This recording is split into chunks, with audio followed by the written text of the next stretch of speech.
Design of land developments, whether in Russia, Guatemala, or San Antonio, are geometrically similar. Here, when we submit a site plan that meets and exceeds all of the regulations in zoning, we must present a concept plan to the City Planning Commission and get an opinion. Then that goes to council at a public meeting for their feedback. At each stage, neighbors will complain about what's being proposed in their backyard. Then, a few months later, after the engineering is completed, we again go through the same process for preliminary plat approval. And again, the nearby residents will find every excuse why the plan that meets and exceeds all regulatory requirements should never be built. If the City Council or Planning Commission, who are being televised, might fear audience scrutiny or political standing, well, they might find some reason to delay approvals on a development even when it exceeds code. Working outside the USA is much different.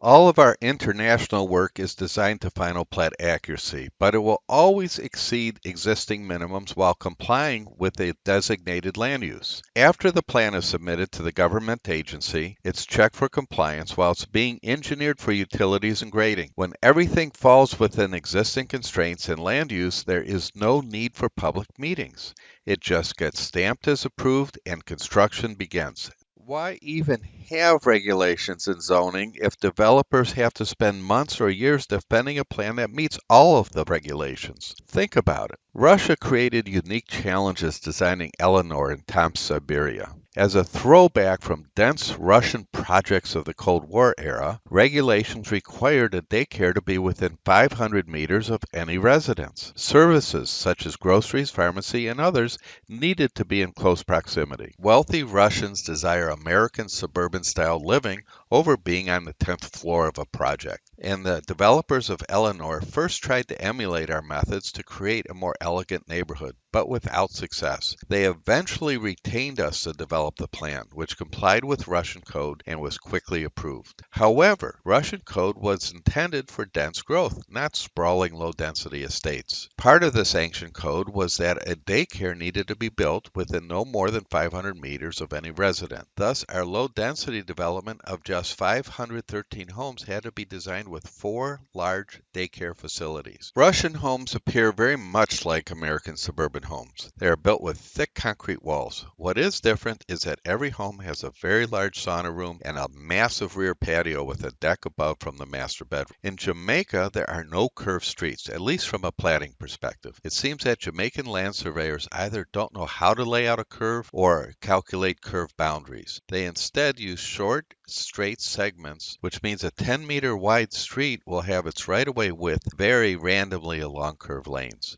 In Jamaica, as well as many South American nations, there are huge financial incentives that subsidize families to leave the dense urban slums into new suburban-style housing. Unfortunately, from what we have seen, most of these developments we have visited seem like a new suburban slum. The identical home built thousands of times on a cookie-cutter grid, on land that bulldozed nature to create a sea of rooftop and pavement. This simply trades one slum for another, defeating the government's purpose to subsidize a change. The builders who contract with us desire to improve the growth pattern. In Panama, where severe grades are an issue, we harness the natural terrain to minimize economic and environmental impacts, as seen here as part of a master plan which will house nearly 10,000 families without destroying the mountainous wooded terrain.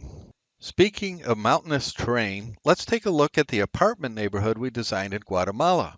The original plan at first appears straightforward, but they were not able to make it work with the severe grades. We were able to solve the grading problems and comply with all the existing regulations to make the neighborhood workable. The east building would have a bridge from the parking area to an entrance on the 5th floor. And we were able to somewhat balance the earthwork at the same time. There are over 20 neighborhoods we've designed in Bogota, starting with the revolutionary Fontanar by Amarillo. They provide housing from low-income to exclusive high-income neighborhoods and cutting-edge master plan communities that we've designed for them. We have actually seen buyers wait in line at their sales offices that are far more comprehensive than any we've ever seen in the USA. They provide the same attention to design and detail on low income or high income, and they treat every buyer, no matter what social status, as special. It's truly amazing as to what they have done in a city that was once known as being the worst place in the world and now is becoming a destination place.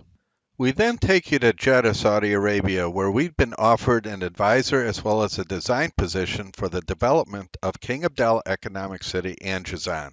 These were to be two of the most advanced large cities in the world, but quickly planned and, in our opinion, not very well thought out. On a small section of the existing plan, we demonstrated the problems with the existing design, and then we explained how we could use the methods we invented to significantly improve the individual pods as well as the overall function of the city. Even though the Saudi Arabia cities seem to pay attention to pretty interesting public sculptures, the overall pattern of development is incredibly mundane and extremely inefficient. The entrance into King Abdallah Economic City is impressive, as is their sales office. Unfortunately, 2 days after being offered the position, the crash of Dubai took down the entire Middle East, and my contacts were no longer in charge. Today, the mundane, inefficient patterns of Saudi growth are being replicated. What would it have looked like if Dubai had not crashed? In this nation, the approval system on plans that meet both zoning and regulatory minimums must go through a time-consuming and costly process.